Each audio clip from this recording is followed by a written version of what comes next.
Voilà, donc Shavuot donc Bezrat Hashem, on va essayer de continuer. Daf Samer Amoudbet en bas. Alors, on en était dans les grandes lignes de la fin là, du Daf. On en était. Mais là, juste que je retrouve juste la ligne. Voilà.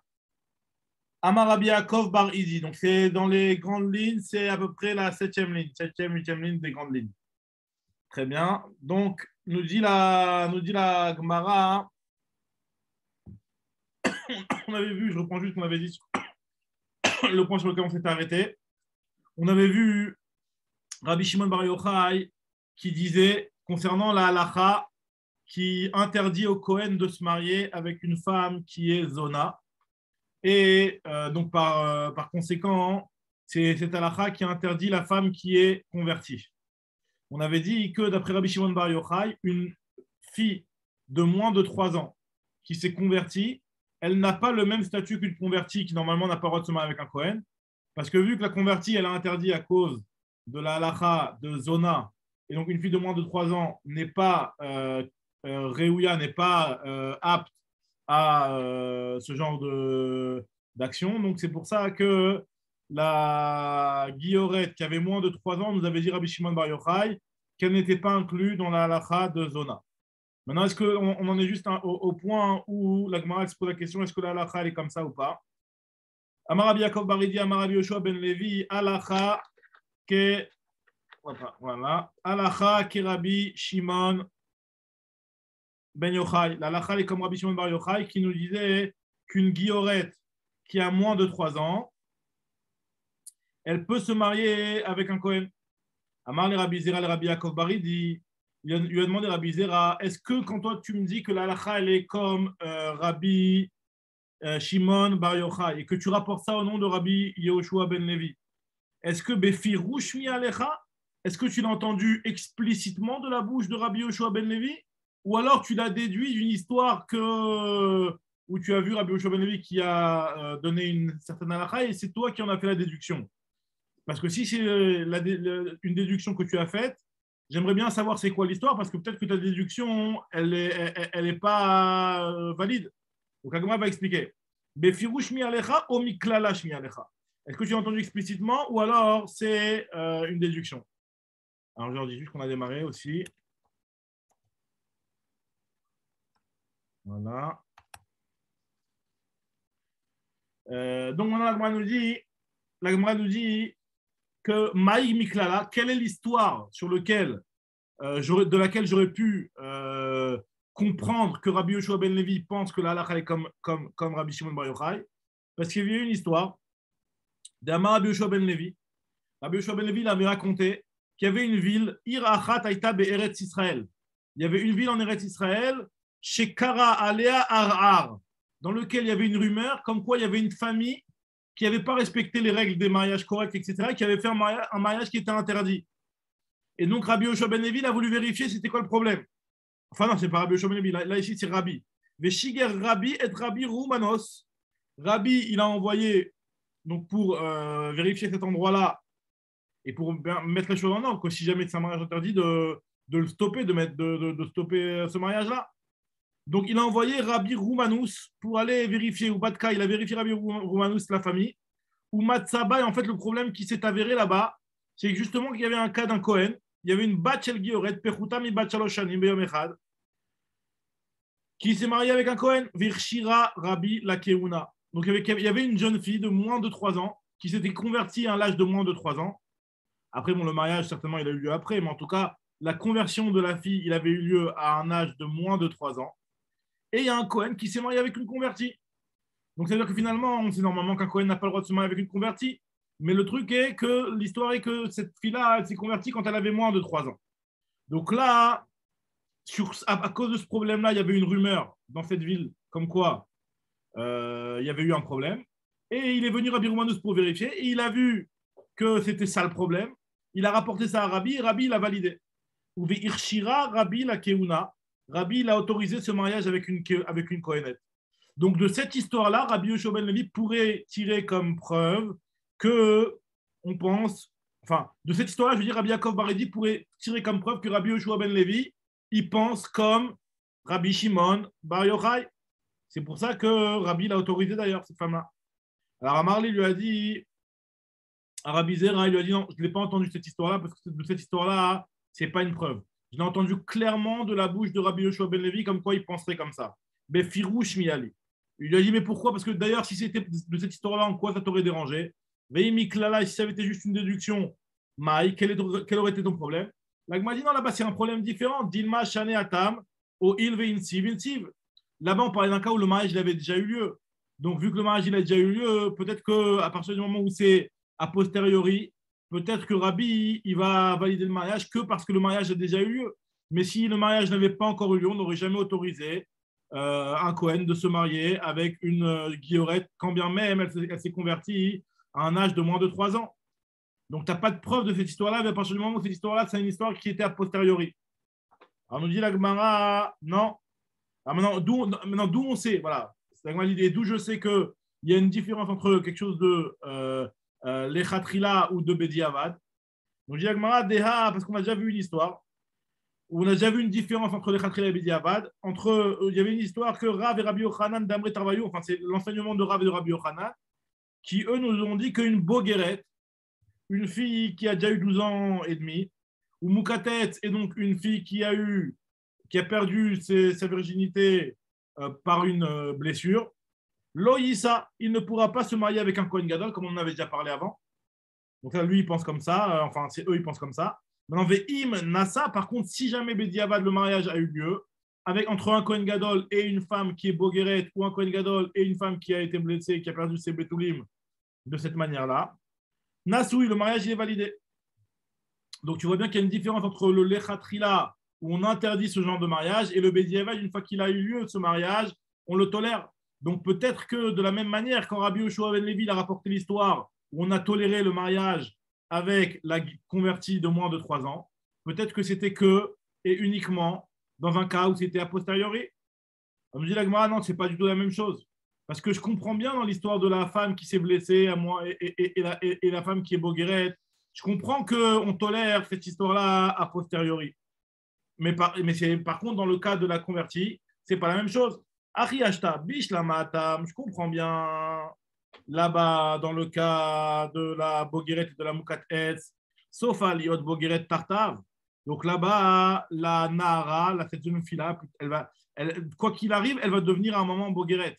Donc c'est pour ça que même s'il s'est marié avec une boguerette, finalement, ce statut-là n'est pas un statut qui est complètement incompatible avec le Kohen Gadol, parce que même si c'est vrai que le mariage, on demande au Kohen Gadol au départ de se marier avec une Betula à 100%, mais elle sera, quoi qu'il arrive, par la suite, elle va devenir Bogueret.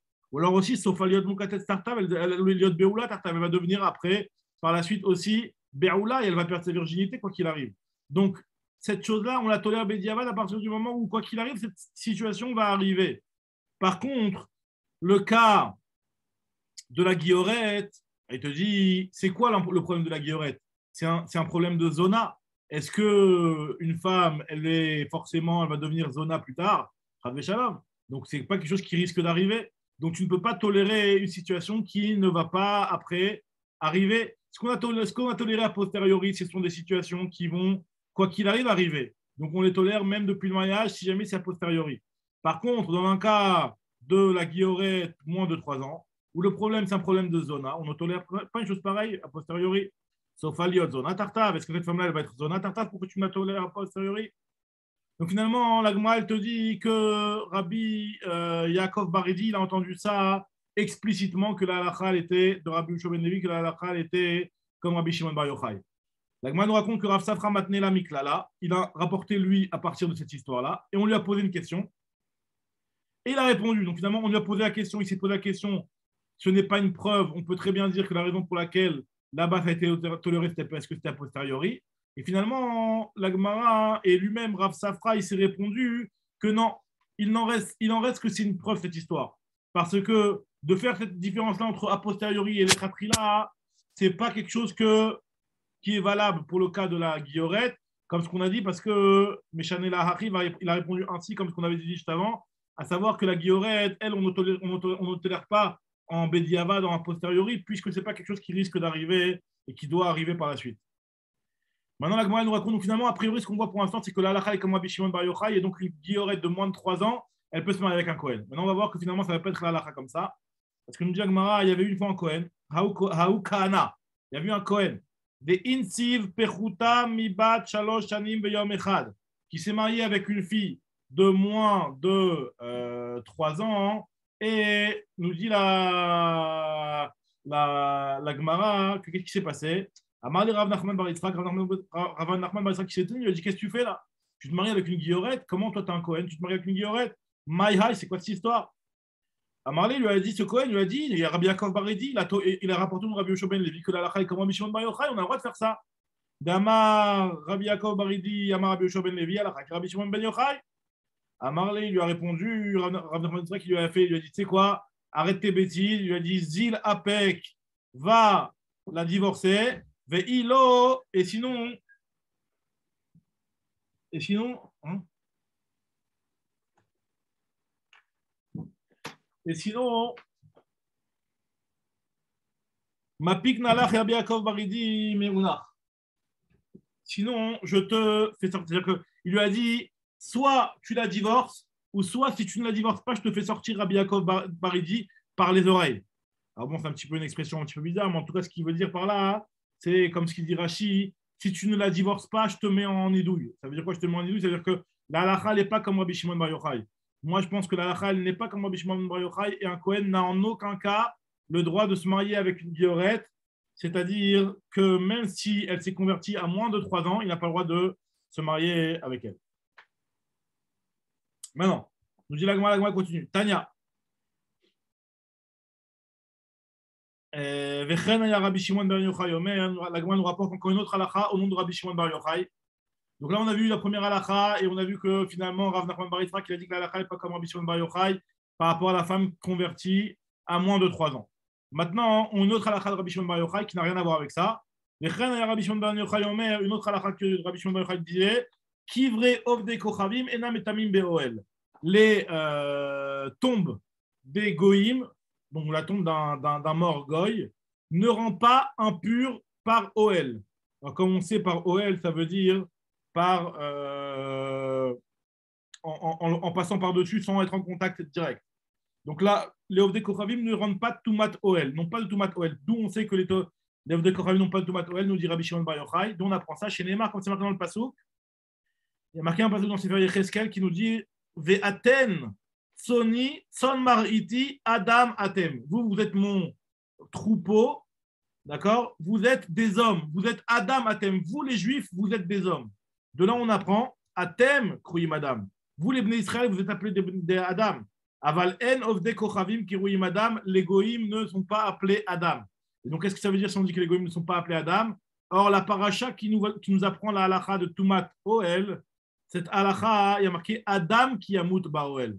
Adam qui yamout Baoel. Donc, c'est seulement un homme qui meurt dans une tente. Alors là, il y aura une impureté par la tente qui va être transmise par l'Oel, par la tente. Par contre, un goy, lui qui ne rentre pas dans la catégorie de Adam, ne rendra pas tamé Beoel. On nous dit la Gemara pour une question métive, et je vais t'apporter des psukim dans la Torah où on parle de goïm et on les appelle Adam. Il y a marqué par exemple dans la guerre de Midian, lorsqu'il y a eu le partage du butin de la guerre contre Midian, il y a marqué Venefesh Adam, et on parlait là-bas des goïm, Nefesh Adam et Ataf Banashim, Asherin Ambriot Libael, comment c'est marqué là-bas? Venefesh Adam, en tout cas, il y a marqué le mot Adam en faisant référence à Midian. Alors nous dit la Gemara, Venefesh Adam Shisha Asar Elef. Ah ouais, ça. Venefesh Adam Shisha Asar Elef. Il y avait combien de personnes qui ont été en captivité, pris en captivité de Midian? Il y avait 16 000 personnes. Donc on voit que la Torah elle appelle les Goïm Adam. Réponse de la Gemara, Mishum Behema. Les Goïm, quand ils sont cités avec les Behemoth, alors là, oui, eux, ce sont des hommes en comparaison avec les Behemoth. Enfin, en comparaison. Quand on les cite avec les Behemoth et qu'on veut les désigner, alors oui, on va dire Adam. Par contre, de manière générale, surtout quand on parle par rapport aux Bnei Israël, c'est que les Bnei Israël qui sont appelés Adam. Autre question que l'Agma pose, il y a marqué aussi dans Yona, dans le Sefer Yona, avec les gens de la ville de Ninvé qui étaient des Goïm. Alors, il y a marqué là-bas que Asher Yeshba Arbe Mishtem Esre Ribo Adam. Il y a beaucoup plus que 12 000 Shtem Esre Ribo. 12 fois 10 000, c'est-à-dire ouais, 12 000 quoi. Non, 12 fois 10 000, ça veut dire 120 000. Plus que 120 000 hommes. Asher Lo Yada Ben Yemino Lesmolo, qui ne savait et qui ne connaissait et qui ne faisait pas la différence entre leur droite et leur gauche.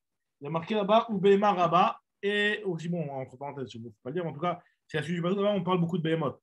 Donc, l'Agma, elle te dit qu'on fait référence à des goïms, on te parle de Adam. Réponse de l'Agma, c'est la même chose. Là-bas, il y a marqué des Behema, Mishum Behema, comment on te parle aussi des Behemoth là-bas, comme il y a marqué Behema Rabba. Donc, c'est pour ça qu'effectivement, on t'appelle les goïms Adam. Mais sinon, un goïm ne s'appelle pas Adam. Continue l'Agma, elle te dit, sur cette histoire-là, maintenant, on va rentrer un petit peu dans le détail de cette halakha-là, de est-ce qu'un goy il est métamé Beoel ou pas. Nous dit la Gemara, il y a marqué dans le pasouk Kol oreg nefesh vechol nogia bechalal titrateu. Il y a marqué dans la parashat Midian justement que tout celui qui avait été en guerre dans la guerre de Midian et donc qui a tué quelqu'un, lui devra se purifier comme on se purifie lorsqu'on est en contact avec un mort. Donc Nagma dit, tu vois bien que les morts là-bas ils sont partis en guerre contre les goïms, mais donc tu vois bien qu'en guerre contre les goïms, ils doivent se purifier. Jegmara, non, Dilma, Iktil Khad, Israël, peut-être que par erreur, pendant la guerre, ils ont tout tué ou ils ont été en contact avec quelqu'un, un mort Israël. On m'a dit, mais pourtant, il y a marqué dans la Torah qu'il n'y a aucun juif qui est mort. Rabbanan, eux qui sont en désaccord avec Rabbi Shimon Bar Yochai et qui pensent que il y a une Tumat Oel pour le Goy, eux, ils vont comprendre que non, finalement, c'est pas possible de dire que la raison pour laquelle on les demande de se purifier, c'est à cause des Juifs, puisqu'il n'y avait aucun Juif qui est mort. Il y a marqué Lon Nifkad Mimenu Ish, aucun Juif n'est mort. Et Rabbi Shimon Bar Yochai lui te dit que non, quand il y a marqué Lon Nifkad Mimenu Ish, ça ne veut pas dire qu'il n'y a aucun Juif qui est mort, mais ça veut dire que Lon Nifkad Mimenu Ish la Avera. Aucune des personnes qui étaient parties faire la guerre n'avait fait de Averot avec les femmes de Midian. Donc c'est pour cela que il y a marqué l'onifka mimenouish, mais pas du tout par rapport à la. Est-ce qu'il y avait des morts ou il n'y avait pas de morts. Très bien. En tout cas, ce que nous dit l'Agma ici, la question qui se pose, donc finalement, comment ça se fait que là-bas ils ont dû se purifier. Première réponse qu'on voit ici, c'est parce que ils avaient peut-être tué un goy. Ravina, il te donne une autre réponse. Ravina Amar, il te dit on peut expliquer le passouk de l'onifka mimenouish, qu'il y a comme ce qu'on avait dit jusqu'à maintenant, à savoir que personne n'était mort, aucun juif n'était mort. Alors, c'est quoi la raison pour laquelle on leur a demandé de se purifier? Parce que tout ce qu'il a dit Rabbi Shimon Bar Yochai, il n'a pas dit qu'un goy n'a pas d'impureté, n'a pas d'impureté. Il a juste dit que la Tumat Oel n'existe pas pour le goy.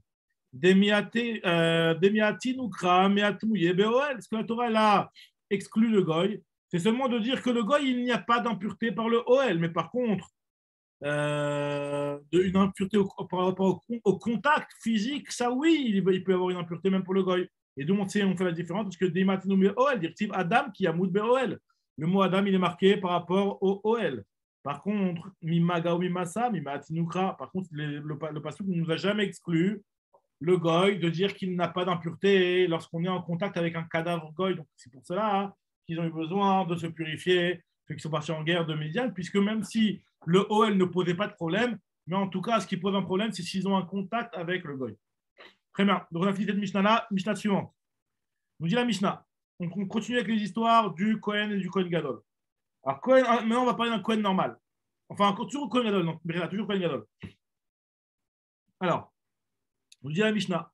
Il reste Talmana Venitmana Liot Kohen Gadol. Si jamais le type, il était au départ Kohen Ediot, il s'est fiancé avec une Almana, on avait déjà parlé plus haut de ce cas-là, et après il a été nommé Kohen Gadol. Nous dit la Mishnah, Yichnos, il peut se marier avec elle, puisqu'au moment où il l'a marié, finalement, il est, comment dire, à partir du moment où il l'a marié, où il a fait les kiddushin, je veux dire, il était Kohen Ediot, il avait le droit de faire des kiddushin avec une femme qui est Almana. Donc, il peut continuer, terminer le mariage qu'il avait commencé, quand bien même il est nommé Kohen Gadol en cours de route. Nous raconte la Mishnah nous raconte une histoire. Umaatse be Yoshua ben Gamla. Il y avait une histoire avec Yoshua ben Gamla, on avait déjà parlé de lui dans Masechet Yoma, il me semble dans Masechet Kalim aussi, je crois. Yoshua ben Gamla, qui lui, il a été Mekadesh et Martha bat Baitos. Martha Bat Baitos, qui elle était une almana. Et donc, quand il lui a donné les Kiddushin, il était à ce moment-là pas Kohen Gadol. Et après, il est devenu Kohen Gadol. Je vous rappelle cette histoire ou pas? Tu te rappelles la suite de cette histoire? Chez Kidesh et Martha Bat Baitos, ou Ben, Mina ou. c'était pas une gueule. C'est pas elle qui lui a fait des habits de ouf. Non, c'est elle qui lui avait payé des tonnes. On va voir justement, elle va pas raconter. Elle avait Oui, payé. mais Elle- elle avait elle- payé. Elle avait payé Jamel Elgaz, mais elle lui a fait aussi une Ah oui, oui. tunique qui valait un bras. Ah, c'est possible, c'est possible. Il faut vérifier ça. Est-ce que c'est le même? C'est peut-être possible.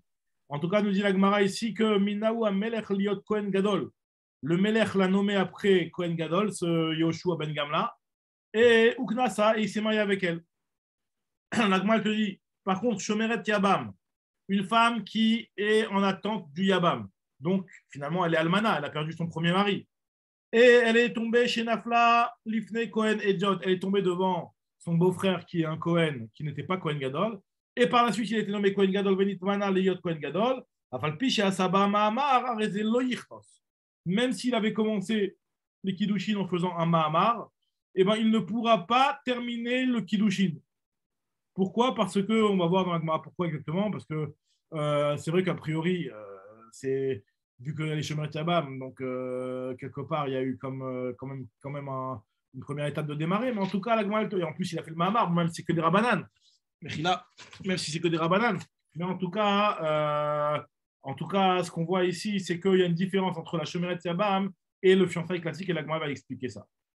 Très bien, ce que nous dit la Gemara maintenant, Tanoura Banan, Minaïn she'im ires et almana benitman aliot kohen gadol sheichnos. D'où apprenons-nous cette halakha qui nous dit que si jamais le Cohen, au départ, quand il s'est fiancé, il était que Cohen Idiot, et par la suite, il est devenu Cohen Gadol, qui peut terminer le mariage qu'il avait commencé avec cette almana. On nous dit, il y a marqué Talmud Omar, Yikach Isha. Il y a marqué Ki Betou Mama Yikach Isha. Donc de là, on fait le rachat du mot Isha qui en plus que ça vient nous inclure qu'un Kohen Gadol peut se marier avec l'Almana s'il avait déjà fait les Kiddushin quand il était Kohen Gadol. Ok. La Gemara lui dit Yahi, dans ce cas-là, Shomeret Yabam Nami, tu devrais aussi autoriser la Shomeret Yabam de la même manière, puisque dans la Shomeret Yabam qui est tombé en Yiboum devant son beau-frère Kohen Ediot, alors qu'il était que Kohen Ediot, et qu'après par la suite il est devenu Kohen Gadol, pourquoi on ne l'inclut pas aussi du fait qu'il y a marqué Ikar Isha, Isha Velo Yebama. Il y a marqué Ikar Isha, il n'y a pas marqué Ikar Yebama. Donc le fait qu'il y a marqué Isha et pas Yebama, on te dit que c'est seulement quand il avait fiancé qu'il peut se marier avec elle, mais pas si jamais elle était juste en Yeboum. Maintenant, on reprend l'histoire de Rabbi Yoshua, de Yoshua ben Gamla, Massé Yoshua ben Gamla. Nous dit Mina ou Init Manelo. Il y a l'histoire qu'elle est racontée dans la Mishnah ici. On nous dit qu'il a été nommé par le roi. Sous-entendu que c'est le roi qui l'a nommé, pas ses frères les Kohanim. Normalement, ceux qui nomment les Kohen Gadol, c'est les frères Kohanim. Le Beddin des Kohanim qui doit nommer le Kohen Gadol. Donc, mashma, que quand ils ont fait les élections, je ne sais pas comment ça marchait pour le Kohen Gadol, les frères Kohanim, eux, ils n'avaient pas décidé de le mettre lui, Kohen Gadol. C'est le roi qui l'a imposé. Donc, nous dit Agmara, Marav Yosef, Katir Kachazina Hacha. Alors, Katir, ça veut dire, je vois qu'il y avait des relations ici. Ça veut dire, en fait, il y avait du piston. C'est du piston. Il y avait des ksharim. Katir, ça veut dire, il y avait des ksharim, il y avait des relations, il y avait des. Rachidi, c'est des kesher shel rechaim. Des relations de rechaim. C'est du piston. Ce n'est pas une nomination qui a été faite en bonne et due forme qui lui revient de droit. En fait, nous dit l'agma de Amar Ravati, comme ce que nous raconte Ravati, que Tarkav est 3 cabines, des dinarets de dinarim en or, Aïla le Martha Bat Baitos, les Yenai Malka, elle lui avait payé Martha Bat Baitos à Yenai le roi, à des Mukele le Yoshua Ben Gamla Bekanera Breve, afin que soit nommé Yoshua Ben Gamla en tant que Kohen Gadol. Donc, sûrement, elle s'est fiancée avec ce Yoshua Ben Gamla en tant que cadeau de fiançailles. Elle était milliardaire, elle a voulu lui payer la place de Kohen Gadol. Après, je ne sais pas ce que ça a donné, s'il a tenu le coup plusieurs années ou pas, mais en tout cas, bon, on sait qu'à cette époque-là, les Kohanim, ils mouraient tous les ans. Hein. Dès qu'ils étaient Kohen Gadol, ça mourait pratiquement tous les ans. Mais bon. En tout cas, très bien. Continue une nouvelle Mishnah maintenant. Kohen Gadol Shemet Achiv, un Kohen Gadol qui a son frère qui meurt. Donc, il est Kohen Gadol au moment où il y a l'Iboum qui se présente devant lui. Il n'y a pas d'Iboum. Cholet, directement Khalitsa. Le Kohen, il est obligé de faire Khalissa Sayebama pour pouvoir l'autoriser à se marier à l'extérieur. Vélo Meyabem, mais par contre, il n'a pas le droit de lui faire le Yiboum, puisqu'elle est Almana. On avait dit que même si au départ, quand elle est tombée sur lui, il n'était pas Kohen Gadol, il ne peut pas lui faire le Yiboum. Donc, pour cette raison, quand il est Kohen Gadol, au moment où elle tombe devant lui. En tout cas, nous dit la Gemara, Kapasi, Gvetane, ici on enseignait clairement que l'Oshana Mneusin, l'Oshana Mina Nisui, il n'y a aucune différence. Si la belle-sœur qui tombe devant lui en Yiboum, elle était mariée avec son frère au préalable, ou elle était juste fiancée avec son frère au préalable. Que ce soit Mina Yiboussin ou Mina Kiddushin, dans tous les cas, on vient et on te dit ici que le Kohen Gadol ne peut pas faire Yiboum à cette femme-là. Alors, nous dit la Gemara, alors biche, la mamina Nisuim, je comprends, si jamais elle était mariée, d'accord, ok. Elle n'est plus Betula et elle est Almana, donc elle a deux problèmes, cette femme-là. Elle a un AC qui est le Betula et un Lota AC, le fait que Almana Grusha Loïkar, était Loïkar. Mina Nisuim, je comprends bien, il y a un AC de Betula, il y a un Lota AC de Almana Loïkar. VNAC et le AC de Yiboum ne peut pas repousser le Lota AC et le AC. VNAC, donc le Lota AC, VAC. Et la Mina Iroussine, mais quand c'est Mina Iroussine, à savoir qu'elle n'avait pas été mariée complètement avec le premier frère. Alors pourquoi on ne dirait pas que le commandement positif de Yiboum repousse l'interdiction négative de Almana, puisqu'il n'y a pas aussi il y a pas de problème de Betula, puisqu'elle est Betula, puisqu'elle était que Haroussa. Yavo AC chez Yavo AC de Yiboum et il traite l'autre AC. On dit la Gemara, t'as raison que dans l'idée, on pourrait autoriser ça. Mais le problème, c'est que pour la première relation, c'est que cette première relation-là qui est une mitzvah. Mais la relation qu'il va avoir par la suite, si jamais ils restent mariés ensemble, bah, ils vont avoir une autre relation et cette relation-là n'a plus la mitzvah de Yiboum. Donc il n'y aura plus de commandement positif qui va repousser le commandement négatif. On te dit, la Gemara te dit, Biarishona, tout Biashnia. Gzera Biarishona, à tout Biashnia. On a interdit la première relation à cause de la deuxième relation. Nouvelle Mishnah. La Mishnah nous dit comme ça. Kohen Ediot, un Kohen Ediot. Maintenant, on va parler plus dans la chode des Kohanim Pshutim, Ediot, pas du Kohen Gadol. Kohen Ediot n'a pas le droit de se marier avec une Ailonite. Une Ailonite, c'est une femme qui ne peut pas avoir d'enfant. Donc, il ne peut pas avoir d'enfant parce qu'elle a un problème physique.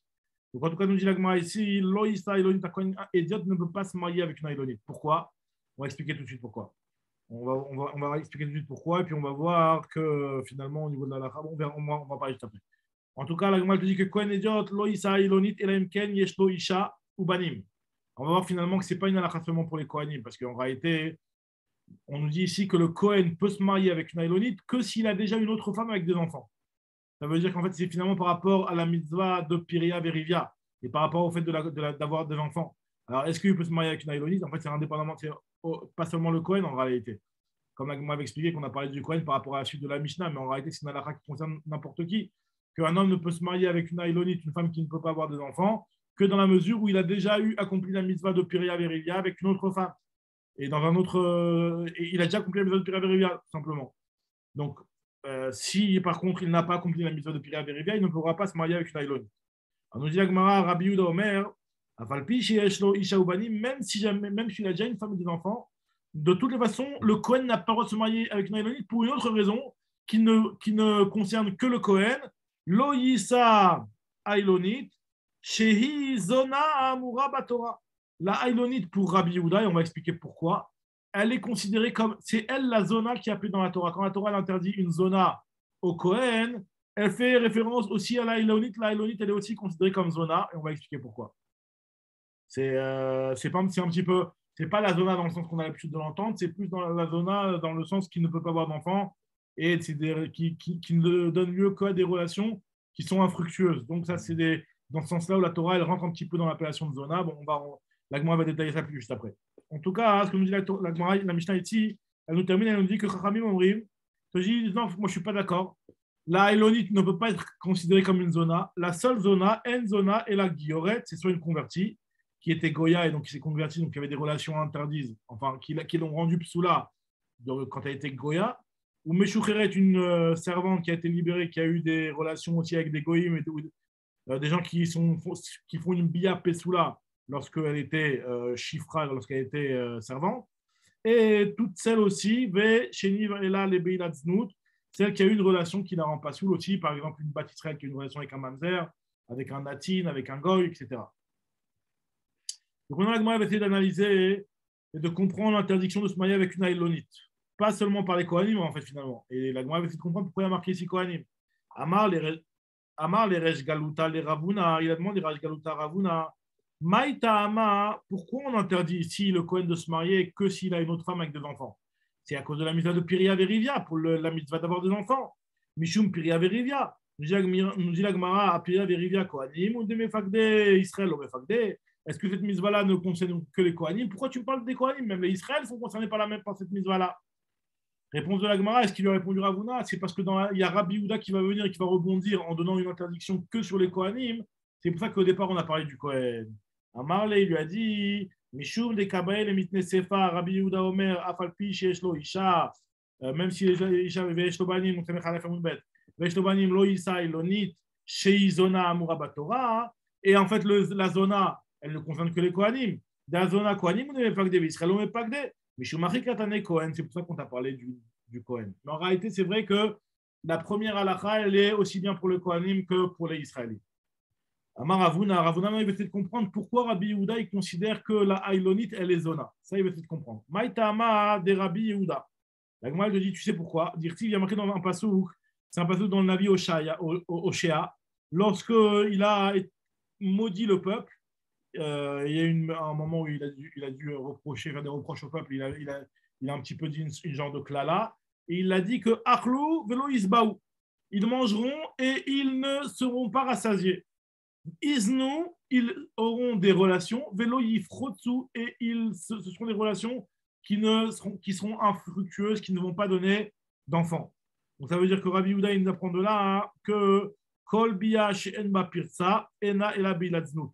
Du fait que la Torah a une relation infructueuse, elle a appelé ça znut, puisqu'elle a dit hiznu, ça veut dire znut, velo yifrotsu, et ils n'ont pas eu d'enfants. Ça veut dire qu'ils vont avoir des relations infructueuses, la Torah elle appelle ça znut. Donc, quelque part, on voit ici que ça s'appelle Znout. Donc, si ça s'appelle Znout, le Kohen qui interdit d'avoir une Beïla Znout, il ne pourra pas se marier avec cette femme-là, puisqu'elle rentre dans la catégorie de Zona. Donc, je dis à Tanya Rabbi Eliezer Omer, Kohen lo yisa et aktana.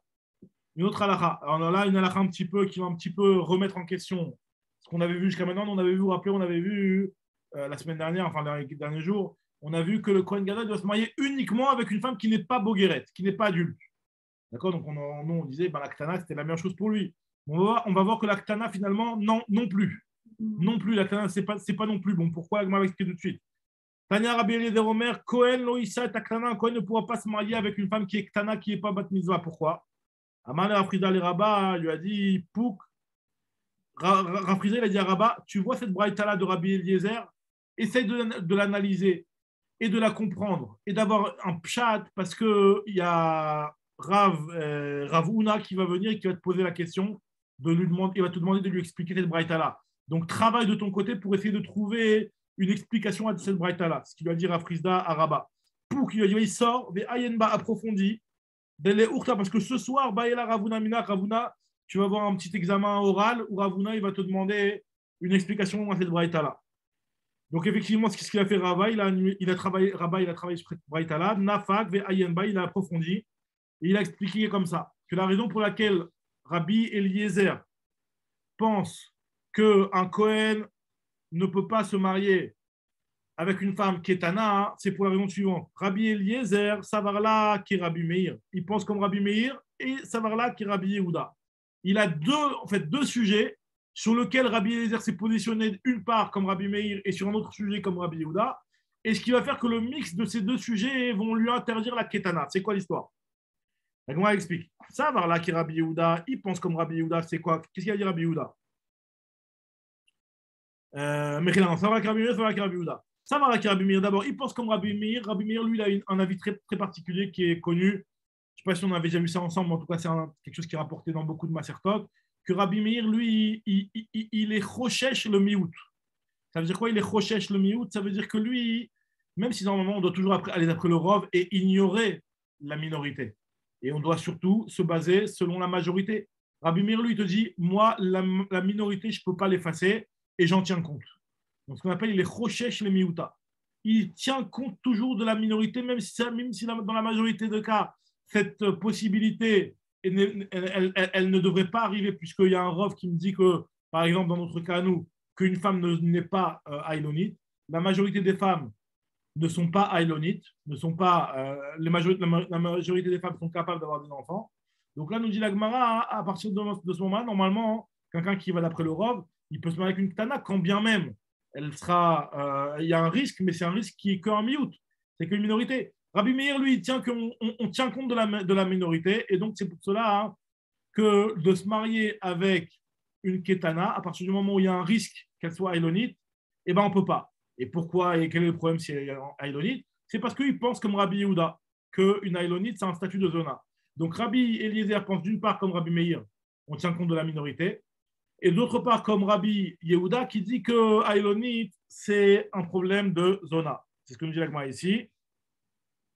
Alors il a dit que Rabbi, ça va là, qui Rabbi Meir, de Chaïch le Miuta, mais ça va là, qui Rabbi Yehuda, d'Amar aïlonite zona avia, qui considère que l'aïlonite elle est considérée comme zona. On nous dit la Gemara, ou qui Rabbi Meir, mi savaré, est-ce qu'il pense comme Rabbi Meir? Tu es en train de me dire que Rabbi Eliezer pense comme Rabbi Meir et tient compte de la minorité? Voilà, je vais t'apporter un enseignement où on verra que Rabbi Eliezer ne pense pas comme ça. Finalement, on va remettre en question les deux enseignements-là. D'une part, qui pense comme Rabbi Meir et d'autre part, qui pense comme Rabbi Yehuda. La Gemara déjà commence à analyser le premier point, à savoir est-ce que c'est vrai que Rabbi Eliezer pense comme Rabbi Meir qu'on tient compte du mirout, de la minorité. Pourtant, je vais te prouver que non, il ne pense pas comme ça, parce qu'il y a marqué dans une braïta à Tanya, Katan, un enfant qui était Katan, et qui a eu son frère qui était grand, qui est mort sans enfant. Donc lui, finalement, il va avoir la femme de ce frère-là qui va tomber en yiboum devant lui. Donc nous dit la Mishnah, nous dit la braïta, Katan, ou alors une Ktana, par exemple, une Ktana qui tombe en yiboum, qui était mariée avec un grand frère, là, et qui tombe en yiboum devant un Yabam. Donc on nous dit la braïta, lo choltzin, le katan ne fait pas la khalitsa de la yebama gdola, et la ktana ne fait pas la khalitsa avec le yabam gadol. Velo meyabmim, et ils ne font pas non plus yiboum, le katan ne fait pas yiboum avec la gdola, et pareil aussi, le yabam gadol ne fait pas yiboum avec la ktana. Dit vrai Rabbi Meir, c'est ce qu'il pense Rabbi Meir. Pourquoi? Parce que Rabbi Meir, lui, il est cohérent avec son avis, et il tient que peut-être qu'ils vont être aïlonites. Peut-être que le garçon va être saris et la fille va être aïlonite. Et on sait qu'avec un saris et une aïlonite, on avait déjà vu au début de la Masichet qu'il n'y a pas de mitzvah de diboum pour eux. Parce qu'il faut que ce soit quelque chose qui puisse donner des enfants. Opa, en tout cas, nous dit la Braïta, elle continue la Braïta. Ça, c'est les paroles de Rabbi Meir. Maintenant, Amroulo, ils ont dit les Chachamim Rabbi Meir, il a fait Amarta She'en Choltzin, Ish Ktiv Parasha. Je comprends bien par rapport à la Khalitsa, il y a marqué que celui qui fait Khalitsa, c'est un homme. Donc je comprends, effectivement, c'est vrai. Donc le Katan, il y a marqué Imlo Yarposa Ish, la Katativ, il y a marqué Ish. Donc le Katan n'est pas un Ish. Et pour la Ktana, on peut comparer, on fait toujours le écage entre la femme et l'homme. Ou Makshinan Ishale Ish. Et la Maïtama En Meyabmim, pourquoi le Yibou ne pourrait pas être valable? À Marlaen, il aura dit Rabbi Meir, moi, parce que moi, Katan, je considère qu'il y a un risque qu'il soit peut-être incapable d'avoir des enfants. Shema Yimatse Saris. Et donc, un Saris, il n'est pas tour de Yiboum. Comme on avait dit, la Kim Shem, la Achiv, c'est seulement celui qui peut donner une descendance, mais pas celui qui est Saris. Et pareil aussi pour la fille, la Ktana, Shema Timatse Ailonite. Peut-être qu'elle va s'avérer être une Ailonite. Et donc, Nimtsa Pogorim Be'erva. Et donc, finalement, s'ils sont. C'est vrai que s'il s'avère être l'un Saris ou l'autre Ailonite, ben, finalement, ce sera de la herva, et donc, il n'y aurait pas la mise de Yiboum. Mais Tanya, il a marqué dans une braïta que Ktana Mitya Bemed Venachol Etzet, qu'une Ktana qui a son mari qui meurt, elle peut faire le Yiboum et pas la Khalitsa, dit Rabbi Eliezer. Donc, on voit que Rabbi Eliezer, lui, il autorise, et Rabbi Eliezer ne tient pas comme Rabbi Meir. Donc, on voit que c'est faux de dire que Rabbi Eliezer tient comme Rabbi Meir. Donc, ça c'est mes fourrages. Maintenant, la Gemara continue à te dire, et de dire que Rabbi Eliezer pense comme Rabbi Yehuda par rapport à la Elonite, qui pour un Kohen est concerné par l'interdiction de Zona, ça aussi, c'est pas vrai. Ok, Rabbi Yehuda, Misavar là, est-ce qu'il pense vraiment comme Rabbi Yehuda? Une braïta. Alors, on va voir exactement quelle est la définition de l'interdiction de Zona pour le Kohen. On va voir plein d'avis dans les Tanaïm. Parmi ces avis-là, il y aura l'avis de Rabbi Eliezer, et l'avis de Rabbi Eliezer ne parle pas de la Elonite, comme on va le voir tout de suite. Zona Kishma. Premier avis, c'est l'avis de Rabbi Eliezer. Donc finalement, lui, il pense que la zona, c'est quoi la zona qui interdit au Kohen? C'est comme son nom l'indique. C'est-à-dire quoi, comme son nom l'indique? Ça veut dire qu'il fait des relations interdites et c'est non, Zona finalement, la traduction littérale du mot, c'est une Eshet Ish qui va avec d'autres hommes alors qu'elle est mariée. D'accord. Une femme qui est mariée, qui va avec d'autres hommes, ça c'est une Zona. Ça s'appelle faire Znout. Donc, Rabbi Eliezer, pour lui, c'est ça une femme Zona, et c'est seulement cette femme-là qui est Pessoula au Kohen Gadol. Donc, lui, il considère qu'il n'y a pas d'autres femmes qui rentrent dans la catégorie de Zona. Rabbi Akiva, lui, pense que Zona, Zoumouf Keret. Zona, c'est même s'il y a des relations qui ne sont pas des relations interdites parce qu'elle n'est pas mariée, mais elle est moufkeret. C'est-à-dire quoi moufkeret? Ça veut dire qu'elle n'a aucune restriction, elle ne se met pas de limite par rapport aux relations avec les hommes. C'est-à-dire qu'en fait, finalement, elle fait znout, quoi, comme une vraie zona. Et donc, on te dit qu'elle qui a des relations avec beaucoup d'hommes, donc elle est considérée comme zona. Maintenant, même si finalement, les relations qu'elle a, ce ne sont pas des relations ni avec un goy, ni avec, etc. Donc, elle a des relations qui, en soi, ne sont pas de ce qu'on appelle des relations psoulotes, mais vu qu'elle en a eu, elle va avec des hommes différents, donc ça pose un problème. Ça lui donne son statut de zona. Ça, c'est la vie de Rabbi Akiva. Donc, Rabbi Akiva, si elle a été une fois avec un homme, ça ne lui donne pas le statut de zona. Par contre, si elle a été avec plusieurs hommes différents, ça lui donne un statut de zona. Maintenant, Rabbi Batia Ben Kharash, lui, il pense que filou al-Arbala les Ashkota. Donc, lui, il te dit que c'est quoi une zona? Une zona, c'est celle qui a une relation interdite, mais même, imaginons qu'une femme qui a été, sur lequel son mari l'avait prévenu, il avait dit ne t'isole pas avec un homme, elle s'est isolée avec un homme, et donc il doit lui faire boire les eaux de la sota. Et sur le chemin, donc tant qu'il n'a pas fait boire les eaux de la sota, cette femme-là, il n'a pas le droit d'aller avec elle, quand bien même c'est sa femme. Dans un cas pareil, où ce type-là, il doit faire boire sa femme, et il l'emmène pour lui faire boire les eaux de la sota, et en chemin, il va avec elle. À partir du moment où c'est une relation interdite, ça la rend comme une zona. Asa, zona, puisque finalement, c'est considéré comme une beïla interdite. Donc, il n'aura plus le droit de se marier avec elle, donc il devra la divorcer. Rabbi Yehuda Omer, zona, zou, ailonit. Enfin, il devra la divorcer, ou alors si par exemple après elle devient veuve, elle ne pourra pas se marier avec un Kohen. Rabbi Yehuda Omer, zona, zou, ailonit. Rabbi Yehuda, lui, comme ce qu'on a vu dans la Mishnah, il considère que la zona, ça inclut aussi la ailonit, celle qui ne peut pas avoir d'enfant. Et Chachamim Omrim, en zona, ela, gioret, meshucheret, veshiniv ala, beilat znut. Comme ce qu'on a vu dans la Mishnah, Chachamim, il pense que la zona, c'est la convertie, la servante qui a été libérée, celle qui a une relation interdite. Et donc on voit ici, et Rabbi Elazar, il faut dire Rabbi Elazar, parce que le Rabbi Elazar, on l'avait vu au début. Et sur Rabbi Elazar, on en avait déjà parlé plus haut, enfin dans les tapis précédents. Rabbi Elazar Omer, Panouya Balapnouya, Shelo Leshem Ishut, Asa Azona. Il te dit que même une fois, pas comme Rabbi Akiva qui dit qu'il faut que cette femme-là aille plusieurs fois avec différents hommes, mais une femme, lui, il te dit Rabbi Elazar que même une seule fois, une femme qui a été avec un homme, pas dans le cadre d'un mariage, on appelle ça une Be'ilat Znout, et cette femme-là, elle est devenue Zona, elle ne peut pas se marier avec un Kohen. Donc on voit plein d'avis. En tout cas, ce qu'on a vu ici, c'est que Rabbi Eliezer, le premier avis, lui, il a dit qu'une Zona, c'est seulement celle qui a fait du Eshetish, qui a fait de l'adultère. Donc finalement, tu vois bien qu'il est en désaccord avec Rabbi Yehuda qui disait que la Zona, c'était aussi la Haïlonite. Donc revient la question, comment comprendre les paroles de Rabbi Eliezer qui nous a dit qu'un Kohen n'a pas le droit de se marier avec une Ketana, puisque d'une part, il ne pense pas comme Rabbi Meir, qui tient compte de la minorité, et d'autre part, il ne pense pas comme Rabbi Yehuda, qui considère que la Haïlonite, elle est Zona. Alors, moi, je vais t'expliquer pourquoi Rabbi Eliezer, lui, il a interdit un Kohen de se marier avec une Tana. Acha, on parle d'un Kohen Gadol, on ne parle pas d'un Kohen Edjot, on parle d'un Kohen Gadol. Kohen Gadol Askinan. Et donc là, finalement, Kohen Gadol, on parle avec un Kohen Gadol, et pas avec un Kohen Edjot. Et la raison, elle est la suivante. Les Emat Kanela, quand est-ce qu'il sera vraiment marié avec elle? C'est seulement quand elle va grandir. Parce que finalement, l'Agma va tout de suite rebondir sur ça, parce que finalement, on va voir que non, si c'est le père qui l'a marié, elle est mariée tout de suite. L'Agma va tout de suite rebondir sur ça. Mais pour l'instant, l'Agma, elle suppose, je ne comprends pas. Quand est-ce que le Kohen sera vraiment marié avec elle? Quand elle va être grande. Là, pendant qu'elle est petite, elle n'est pas complètement mariée avec lui, puisqu'elle n'a pas eu de date pour se marier avec lui. Elle était petite. Donc finalement, à partir du moment où elle est pas capable, à partir du moment où pour l'instant, elle n'est pas vraiment mariée avec lui, elle sera mariée avec lui que plus tard, elle sera déjà plus Betula. Donc c'est pour ça qu'il ne peut pas se marier avec elle. Les mat kanela, les rigada, Beoulaï, elle est déjà plus Betula, elle est Beoula. Alors nous dit la Gemara, mais n'importe quoi, c'est quoi cette histoire? Amar Rava, il a dit Mikelilev, Mekalilev, il dit vous détruisez les cœurs. C'est quoi cette histoire-là?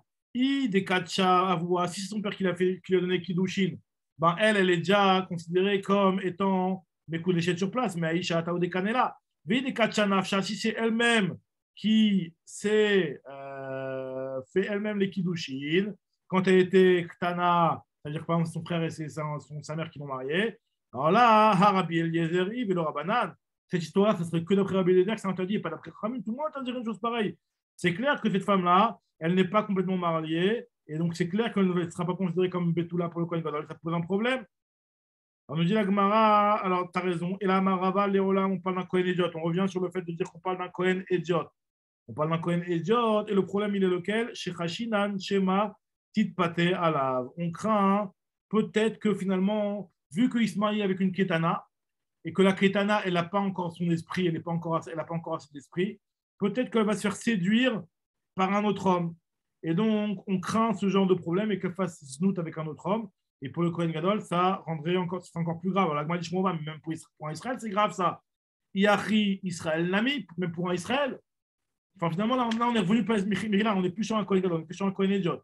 Kohen Idiot, et le problème de peur qu'elle se fasse séduire. La Gemara dit, ouais, mais si elle se fait séduire et qu'elle va avec un autre homme, bah, finalement, même avec un Israël, elle n'a pas le droit d'aller avec un autre homme. Elle m'a dit, oui, mais vu qu'elle est Ktana, le pitouille d'une Ktana, il a un statut de Honès. Pitouille Ktana, Honésou.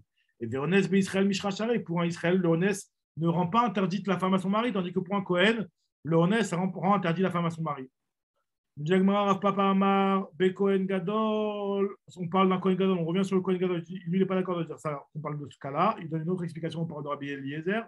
On parle d'un Kohen Gadol, et ça parle comme ce Tana là, qui interdit la Tana au Kohen Gadol par rapport à une Gzirat Akatou. Des Tana, comme c'est marqué dans le Passouk, il y a marqué que Betula, il y a marqué le mot Betula, Yachol, Tana, est-ce qu'on va inclure même une Ketana?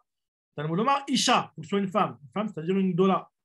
Alors, Isha Bogeret, alors Yachol Bogeret, est-ce que ça inclurait aussi une Bogeret? On a dit que le Kohen ne peut pas se marier avec une Bogeret. Talmud Omar, Betula.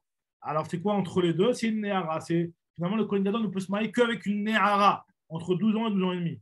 Alors, Yachol, Bogeret, Talmud Lomar, Betula. À Ketzad, Yatta Miklal Katnout, elle est déjà plus que Tana, donc à partir de 12 ans, dès qu'elle a eu les Simanim. Velikal Bagrout Lobata, elle n'a pas encore été Bogeret puisqu'elle n'a pas eu 12 ans et demi. Alors, ça, c'est l'explication de Rav Papa. Rav Nachman Bar Yitzhak lui te dit l'interdiction d'une Ketana à un Kohen Gadol n'est pas comme ce qu'il a dit Rav Papa, mais pour une autre raison. Il te dit que Aïtanaou, c'est un autre Tana. Les Tana, comme c'est marqué dans la Braïta, Betula, chez En Betula, et la Nehara. Le mot Betula n'inclut que la Nehara, d'où on sait, comme c'est marqué dans le Passou, Vechen Neymar, Vechen Omer, comme c'est marqué dans Rivka, dans la Torah, il y a marqué que la Nehara, Tovat Mar'e Meot Betula. Il y a marqué qu'elle était Betula, personne ne la savait, ne la connaissait. On voit qu'on l'appelle Nehara et qu'on l'appelle Betula. Donc quand on parle Betula, ça fait référence à Nehara, et Nehara, c'est de 12 ans. Et c'est vrai que ce qui est un petit peu étonnant, c'est que la Gemara ici, elle a l'air de dire que Rivka, lorsqu'elle s'est mariée avec Yitzhak, elle n'avait pas 3 ans, comme ce que nous, on a l'habitude de dire dans le Rashi, dans la Torah et dans c'est un Midrash Seder Olam. Mais on dirait ici qu'elle avait 12 ans, Rivka, quand elle s'est mariée avec Yitzhak. Et qu'on dit qu'elle s'appelait Nehara. En tout cas, continue la Gemara et elle nous rapporte maintenant les paroles de Rabbi El-Hazar. Rabbi El-Hazar ici. Rabbi El-Hazar Omer, Panouy Abba à la Pnouya, Shelo Leshem Ishut, Asaa Zona. Un padouille, donc une personne qui va avec une femme, même si combien ils sont célibataires, mais ils ne le font pas en tant que mariage, il l'a rendu comme Zona, et l'alacha n'est pas comme ça, dit Maravam Ram, En alacha, qui Rabbi El-Hazar. L'alacha n'est pas comme Rabbi El-Hazar. On va juste terminer sur le début de la Mishnah, elle est rapide. Alors la Mishnah nous dit comme ça, Lo yivatel Adam, Piria Verivia, et là, Imken Yeshlo Banim. Un homme ne pourra pas s'annuler et arrêter la mise de Piria Verivia que s'il a des enfants. Ça veut dire quoi? Ça veut dire qu'il devra toujours continuer à se marier, même s'il a déjà eu, tant qu'il n'a pas accompli, il n'a pas eu des enfants. Alors, c'est quoi le nombre d'enfants qu'il faut avoir avec lequel on a accompli la mise de Piria Verivia? D'après Beth Shammai Omrim, Shnei Zecharim, lui il te dit que c'est 2 garçons. Ça, c'est Beth Shammai, 2 garçons. Beth Hillel Omrim, Zachar ou Nekeva, un garçon et une fille, Shnemar, Zachar ou Nekeva, Beraam. Très bien. Nous dit la Gemara. Peut-être qu'on reprend la Gemara demain. On va reprendre tout le monde demain à la Gemara, Bezrat Hashem. Comme ça, tout le monde sera là. C'est la nouvelle Mishnah. On reprendra demain, Bezrat Hashem.